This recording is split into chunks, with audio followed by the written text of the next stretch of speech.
Hello everyone, मैं हूं पूजा मेहता और ये है मेरा यूट्यूब चैनल स्टडीनेटिक। यहाँ पर हम शेयर कैपिटल के एक क्वेश्चन को समझने वाले हैं। ये क्वेश्चन बहुत ज़्यादा इंपॉर्टेंट है, लास्ट ईयर के सैम्पल पेपर में भी आया था और इस साल टीएस ग्रेवाल 2024 एडिशन की बुक में भी नया क्वेश्चन ये ऐड हुआ है।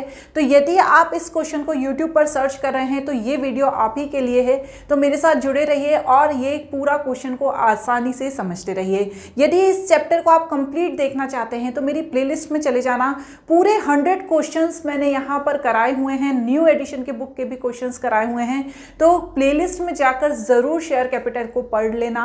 मेरे स्टडीनेटिक ऐप पर जाकर आप इसकी पीडीएफ भी ले सकते हैं। चैनल को सब्सक्राइब करना बिल्कुल मत भूलना यदि आपको वीडियो अच्छा लगता है तो चलिए बिना देरी किए स्टार्ट करते हैं। क्वेश्चन कौन सा है जिसे आज हम यहाँ समझने वाले हैं? क्वेश्चन है वानी limited invited application for issuing 1 lakh equity share of 10 each, premium 10%। तो 10 का 10% कितना होगा बच्चों? 1। ठीक है ना, तो यहाँ पर प्रीमियम है 1। अब यहाँ पर एप्लीकेशन और अलॉटमेंट, ठीक है ना, वैसे क्या होता है, एप्लीकेशन अलग होता है, अलॉटमेंट अलग होता है, फर्स्ट कॉल और फाइनल कॉल अलग होता है। लेकिन यहाँ पर स्टार्टिंग में ही एप्लीकेशन अलॉटमेंट पे 4 पर शेयर मांगा गया है, जिसमें प्रीमियम का 1 इंक्लूड है। मतलब क्या है, प्राइस क्या है, एप्लीकेशन अलॉटमेंट की 3 है। उसके बाद फर्स्ट कॉल पे 4 मांगा गया है और सेकेंड कॉल पे 3 मांगा गया है। तो ये टोटल मिलाकर हमारे पास 10 हो गए और 1 क्या है, प्रीमियम है। यहाँ तक तो ठीक है।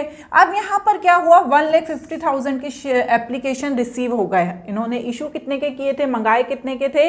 1 लाख इक्विटी शेयर के, लेकिन 1,50,000 शेयर के एप्लीकेशन रिसीव हो गए। तो इन्होंने क्या किया, जो 50,000 का एक्सेस रिसीव हुआ था एप्लीकेशन, उसे क्या किया, लौटाया नहीं और प्रो राटा अलॉटमेंट कर दिया। प्रो राटा अलॉटमेंट क्या होता है, इसमें क्या होता है, जो एक्सेस मनी होती है वो नेक्स्ट कॉल के साथ एडजस्ट हो जाती है। तो यहां पर नेक्स्ट कॉल क्या है, फर्स्ट कॉल नेक्स्ट कॉल है, तो जो एक्सेस मनी है ये फर्स्ट कॉल के साथ एडजस्ट हो जाएगी। अब यहां पर excess application money were adjusted toward the sum due on calls, वही बताया मैंने, आगे वाले कॉल्स के साथ एडजस्ट हो जाएगी। पाथ एक शेयर होल्डर था जिसने अप्लाइड किए थे 600 शेयर, ठीक है ना।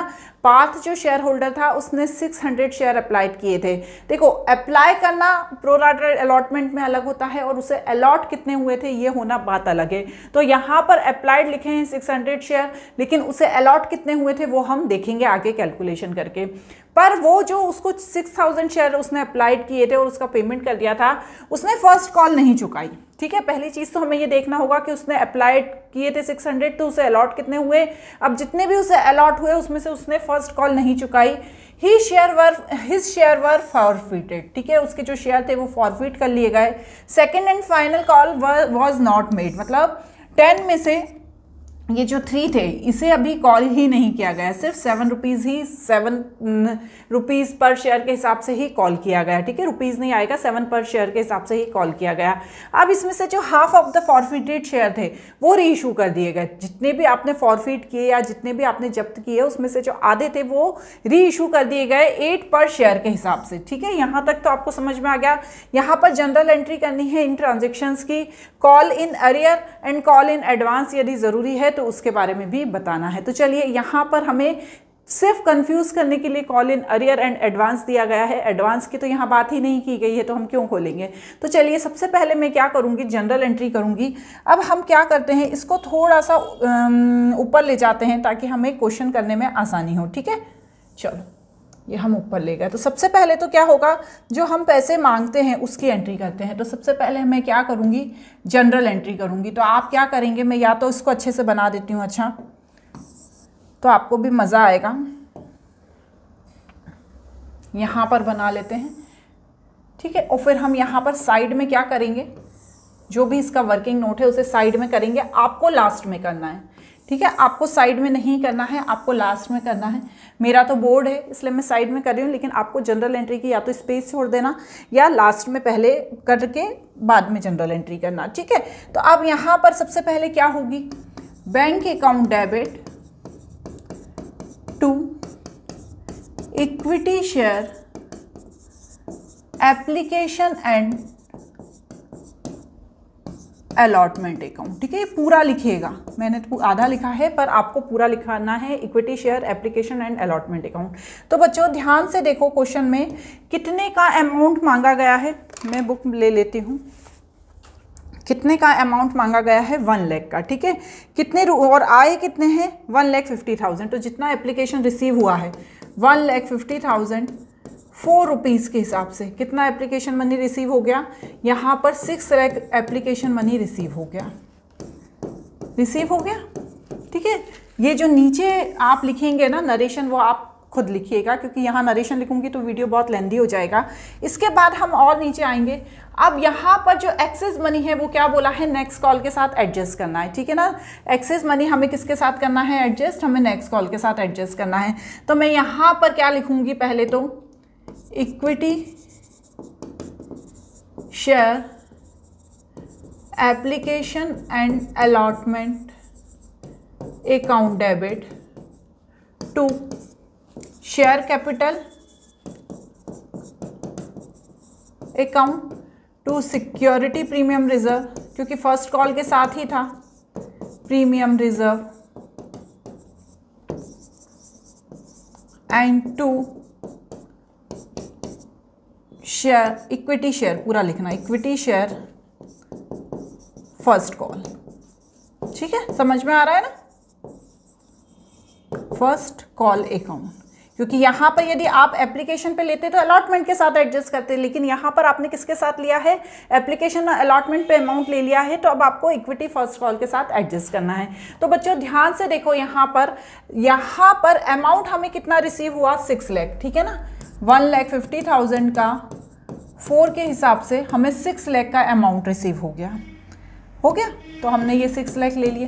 अब इसमें से 4 रुपीज़ क्या था, क्वेश्चन यदि हम देखें, मैं बार बार ऊपर नीचे नहीं कर रही, आप स्क्रीनशॉट ले लेना दूसरे मोबाइल से, उससे क्वेश्चन देखते जाना।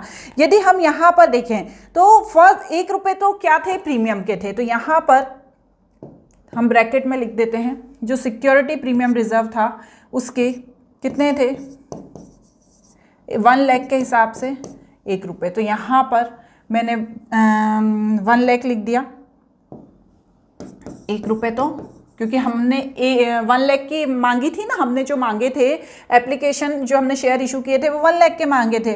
इसके बाद यहाँ पर, ठीक है, कितना, 1 लाख का 3 के हिसाब से, तो 3 लाख समझ में आ गया। क्यों आया, क्योंकि 3 रुपये फर्स्ट एप्लीकेशन एंड अलॉटमेंट का प्राइस था, 3 रुपये एप्लीकेशन एंड अलॉटमेंट का प्राइस था, 1 रुपीज़ कैपिटल ये इक्विटी प्रीमियम रिजर्व का प्राइस था, और बचा हुआ अमाउंट जो है 2 लाख रुपीज़, वो किससे एडजस्ट हो जाएगा, वो एडजस्ट हो जाएगा फर्स्ट कॉल के साथ। यहाँ तक क्लियर हो गई बात, चलिए यहाँ तक क्लियर हो गई। अब हम नीचे की तरफ चलते हैं, थोड़ा सा इसको और बड़ा करके और इस तरफ कर लेते हैं क्योंकि अब बहुत सारे वर्किंग नोट आने वाले हैं जिन्हें समझना आपको ज़रूरी है, क्योंकि ये तो आपने देख लिया कि कैसे आप इधर एडजस्ट कर लेंगे। अब जो नेक्स्ट एंट्री होती है वो होती है share first call account debit, है ना, इक्विटी शेयर लिखिएगा, equity first call account debit to share capital account. अब यहाँ पर बच्चों देखो कितना मांगा है, 4 रुपीज़ मांगे हैं, कितने शेयर्स पे, 1 लाख शेयर्स पे, ठीक है ना। तो मैं यहाँ पर क्या करूँगी, 1 लाख इंटू 4, मतलब 4 लाख, कितना, 4 लाख। ये तो हमने क्या किया, ये हमने करी मांगने की एंट्री, ठीक है ना। किसकी एंट्री करी, ये हमने करी मांगने की एंट्री, 4 लाख। पर क्या हमें पूरे 4 लाख मिल जाएंगे फर्स्ट कॉल पे, नहीं मिलेंगे। क्यों नहीं मिलेंगे, क्योंकि यहाँ पर एप्लीकेशन था 1 लाख का, लेकिन हमें जो अलॉटमेंट और एप्लीकेशन पे मनी रिसीव हुआ है वो 1,50,000 का हुआ है। तो यहाँ पे मुझे क्या करना है बच्चों, थोड़ा सा वर्किंग नोट की तरफ आ जाना है, ध्यान से समझते जाना, नोट डाउन करते जाना, लिख लेना फर्स्ट वर्किंग नोट, ठीक है। अब आप पहले तो ये देखिए, सबसे पहले जो हम एडजस्टमेंट करेंगे, जो वर्किंग नोट करेंगे, सबसे पहला जो हमारा वर्किंग नोट होगा वो होगा जो हमारा एक शेयर होल्डर है पार्थ, उसे जिसने 600 शेयर के लिए अप्लाइड किया था। पार्थ अप्लाइड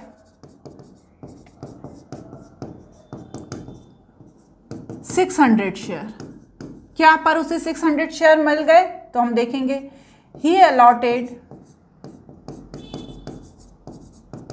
1 लाख का क्या है एप्लीकेशन जो इशू हुआ था, 1,50,000 का जो एप्लीकेशन का अमाउंट एप्लीकेशन आ गया, और यहाँ पर 600 ऐसे ही निकालते हैं ना। तो जब हम इसे निकालेंगे तो देखिए आप कैलकुलेशन करके, मेरे पास भी कैलकुलेटर है, 1 लाख इंटू 600 डिवाइडेड बाय 1,50,000, तो यहाँ पर आ जाएगा 400। तो पाथ को कितने अप्लाई हुए, अप्लाइड शेयर कितने 400, ठीक है ना। अब यहाँ पर ये क्या हो गया, ये फर्स्ट वर्किंग नोट हो गया, फर्स्ट वर्किंग नोट हो गया। अब हम यहाँ पर सेकंड वर्किंग नोट देखेंगे, सेकंड वाला। सेकंड वर्किंग नोट में क्या देखेंगे हम कि ये जो पार्थ जो शेयर होल्डर था जिसे 400 शेयर इशू हुए थे, मतलब उसने अप्लाइड किया था कितना 600 के लिए, लेकिन उसे अलॉट हुए थे सिर्फ 400 शेयर। तो यहाँ पर क्या करेंगे हम, सबसे पहले तो देखेंगे कि क्या उसने एक्सेस अमाउंट चुकाया है। तो हाँ बिल्कुल, इसी वर्किंग नोट में, ठीक है ना, इसी वर्किंग नोट में मैं आपको बता देती हूँ कि उसने कितना एक्सेस अमाउंट चुकाया। तो देखो उसने अप्लाई किए थे एक्सेस पेड बाय पार्थ, ठीक है, अप्लाइड किए थे 600 शेयर, 400 अलॉट हुए, तो 200 का मतलब 200 शेयर का एक्सेस अमाउंट आ गया है 4 रुपीज पर शेयर के हिसाब से। Excess amount receive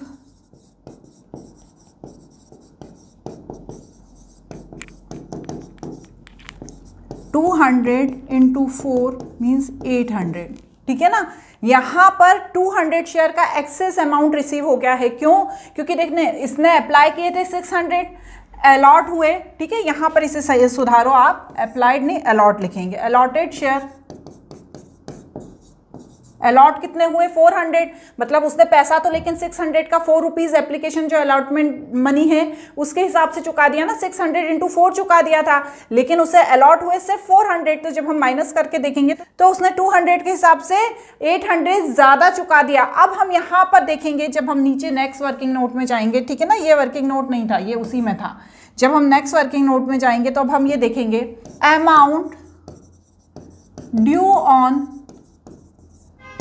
first call, ठीक है।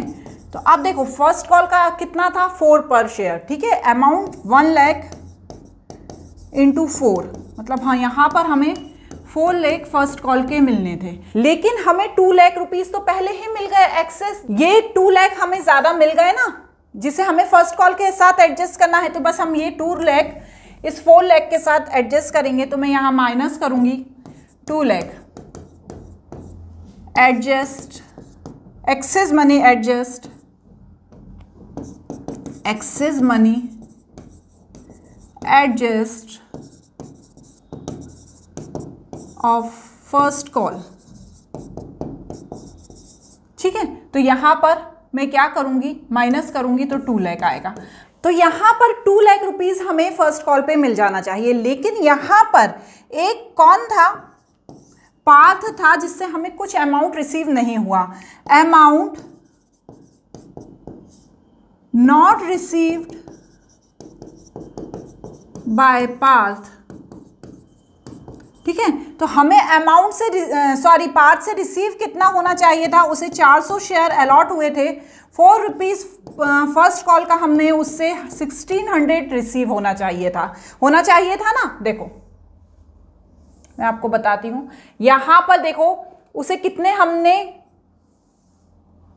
अलॉट कितने हुए थे 400 हुए थे 400 अलॉट। तो 4 रुपीज पर शेयर के हिसाब से एप्लीकेशन का और अलॉटमेंट का हमें 1600 उससे रिसीव होना चाहिए था, लेकिन हमें उससे 800 रुपीज एक्सेस अमाउंट रिसीव हो चुका है, ठीक है ना। कितना अमाउंट रिसीव हो चुका है एप्लीकेशन और अलॉटमेंट पे, एक्सेस अमाउंट 800 का रिसीव हो चुका है। तो मैं ये 800 यहां पर माइनस कर दूंगी, ठीक है। तो अब मुझे उससे कितना लेना है, 800 लेना है, 800 लेना है, लेकिन ये जो 800 मुझे उससे फर्स्ट कॉल पे लेना है वो मुझे नहीं दे पाया। तो इसे मैं क्या करूंगी, यहां पर इस 800 को माइनस कर दूंगी। तो minus 800 Parth not paid first call amount, तो जब मैंने इसे माइनस किया तो मुझे फर्स्ट कॉल पे कितना मिला, माइनस करके देखो बच्चों, 2 लाख पे 800, 1,99,200, ठीक है। तो मुझे फर्स्ट कॉल पे सिर्फ 1,99,200 का ही अमाउंट रिसीव हुआ। तो अब मैं इसकी जनरल एंट्री क्या करूंगी, ध्यान से देखो। जब मुझे फर्स्ट कॉल पे सिर्फ इतना ही अमाउंट रिसीव हुआ तो इसकी मैं जनरल एंट्री करूंगी, बैंक अकाउंट डेबिट,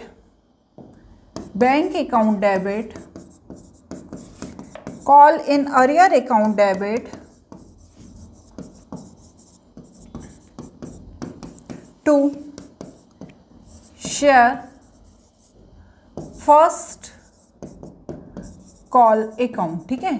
तो यहां पर बच्चों देखो 1,99,200 बैंक अकाउंट में आ जाएगा, 800 यहाँ आ जाएगा एंड 2 लाख यहाँ आ जाएगा। समझ में आ गया ना। यहाँ पर हमने मांगे थे 4 लाख, लेकिन 4 लाख में से 2 लाख तो हमें एप्लीकेशन एंड अलॉटमेंट पे ही रिसीव हो गए।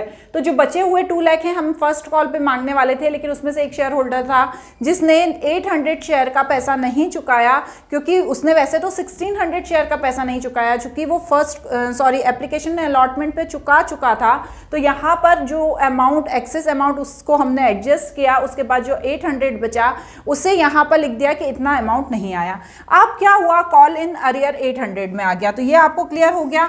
अब यहाँ पर देखो नेक्स्ट क्वेश्चन में क्या लिखा हुआ है। क्वेश्चन में ये लिखा हुआ है कि जितना भी अमाउंट वो चुका नहीं पाया, ठीक है ना, जितने भी शेयर का अमाउंट वो चुका नहीं पाया उसे क्या किया गया, उसे फॉरफीट कर लिया गया। तो देखो हम उसकी क्या करेंगे, अब हम फॉरफीट करने की एंट्री करेंगे। जितना भी अमाउंट वो चुका नहीं सका उसको हम फॉरफीट कर लेंगे। लिखा है ना, देखो His share were forfeited, second and final call not made, ठीक है ना। अभी तक सिर्फ 7 रुपीज़ ही मांगे हैं, लास्ट के 3 रुपीज़ नहीं मांगे हैं। तो यहाँ पर हम उसके शेयर को फॉरफीट करने की एंट्री करेंगे। तो क्या होती है शेयर को फॉरफीट करने की एंट्री, नीचे आ जाते हैं हम।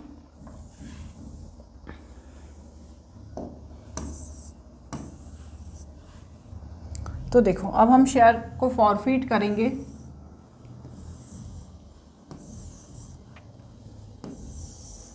तो यहाँ पर करिए आप share capital account debit to share forfeiture account to call in arrear, ठीक है। अब ध्यान से समझो, 400 शेयर थे जो उसे अलॉट हुए थे 400, 7 रुपीज़ मांगे गए हैं। तो यहाँ पर 2800 क्या होगा, कैपिटल अकाउंट में आ जाएगा, क्योंकि 7 रुपीज़ मांगे हैं, लास्ट की कॉल अभी नहीं मांगी गई है। तो 2800। कॉल इन अरियर कितना आया, अभी देखो हमने यहाँ पर लिखा कॉल इन अरियर कितना है, 800। तो यहाँ पर 800 लिख दिया। जब हमने माइनस करके देखा तो हमने ये देखा कि 2000 के शेयर उससे फॉरफिट कर लिए गए हैं। अब जब ये 2000 के शेयर फॉरफिट कर लिए गए, इसमें से हाफ ऑफ द शेयर, ठीक है, 200 के शेयर जो फॉरफिट किए, 2000 के जो शेयर फॉरफिट किए गए हैं उसमें से जो आधे शेयर हैं वो क्या कर दिए गए, री इशू कर दिए गए। तो चलो अब ये री इशू की एंट्री कर देते हैं। तो री इशू की क्या होगी, bank account debit to share forfeiture account debit to share capital, ठीक है। कितने शेयर थे, 400 शेयर थे, उसमें से हाफ हमने क्या करे, उसमें से हाफ हमने री इशू कर दिए। तो यहाँ पर मैं क्या करूँगी, हाफ कितने हुए, 200 के कितने के हिसाब से री इशू कर दिए, 8 के हिसाब से। लिखा है ना क्वेश्चन में। शेयर का प्राइस कितना था, 10 था शेयर का प्राइस, और यहाँ पर शेयर फॉरफीचर में बचा हुआ अमाउंट आ जाएगा। तो देखो हमने यहाँ पर कितना आया 1600, यहाँ पर कितना आया 2000, और यहाँ पर बचा हुआ अमाउंट कितना है 400 शेयर फॉरफीचर में आ जाएगा। ये एक तरह का बच्चों डिस्काउंट भी कहते हैं इसको। जब हम कैपिटल रिजर्व की एंट्री करेंगे तब इसका यूज़ करेंगे, ठीक है ना। क्यों, क्योंकि हमारे जो शेयर हमने लॉस में इशू किया है ना, हमारा शेयर का प्राइस तो 10 था लेकिन हमने उसे 8 में इशू किया, तो हमने लॉस में इशू किया, एक तरह से डिस्काउंट में हमने इशू किया है। तो यहाँ पर इसे डिस्काउंट मानेंगे। अब हम जब आगे कैपिटल रिजर्व की एंट्री करेंगे, ध्यान से समझना, जब हम आगे कैपिटल रिजर्व की एंट्री करेंगे तो कैपिटल रिजर्व का एक फॉर्मूला होता है, यदि आप भूल गए हो तो मैं आपको लिखवा देती हूँ, आप लिख लीजिए साइड में। उसी के हिसाब से कैपिटल रिजर्व की एंट्री करते हैं। वैसे तो बहुत सिंपल होती है जनरल एंट्री कैपिटल रिजर्व की। देखो क्या होती है कैपिटल रिजर्व की एंट्री जो होती है वो होती है share forfeiture account debit to capital reserve. ये क्या होती है? कैपिटल रिजर्व की एंट्री होती है। अब इसमें यहाँ पर ध्यान से समझो, ठीक है। एक फॉर्मूला होता है जिसके थ्रू हम पढ़ते हैं। क्या फॉर्मूला है? नोट करना मेरे साथ। Capital reserve is equal to forfeited money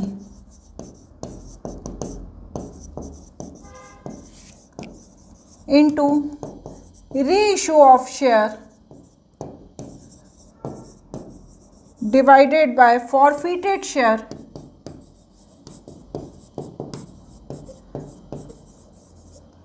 minus discount. इस फॉर्मूले का यूज़ करते हैं हम कैपिटल रिजर्व को निकालने के लिए। समझ में आया? देखो फॉरफिटेड मनी कितनी है बच्चों? ये देखो, ये शेयर फॉरफीचर किया था तो हमारे पास 2000 रुपीज़ आ गया था। तो यहाँ पर मैं फॉरफिटेड मनी में लिख देती हूँ 2000। हमने री इशू 400 शेयर थे, री इशू कितने किए? 200। फॉरफिटेड शेयर कितने थे? 400। और अभी हमने डिस्काउंट कितना दिया? यहाँ पर दिया ना हमने 400 का डिस्काउंट दिया, क्योंकि 10 के शेयर थे, हमने 8 में ही इशू कर दिए, तो यहाँ पर 400 करेंगे। तो चलो बच्चों पूरा कैलकुलेशन करो। 2 फिर 2 1 ये भी कट गया, 1000 आ गया। 1000 माइनस 4 इज इक्वल टू 600। तो यहाँ पर कैपिटल रिजर्व में कितना अमाउंट आ जाएगा बच्चों? 600। मैंने कोशिश करी है कि आपको अच्छे से समझा पाऊँ। यदि कोई भी फिर भी डाउट होता है तो मुझसे कमेंट बॉक्स में ज़रूर पूछना। इस वीडियो में इतना ही। Bye bye.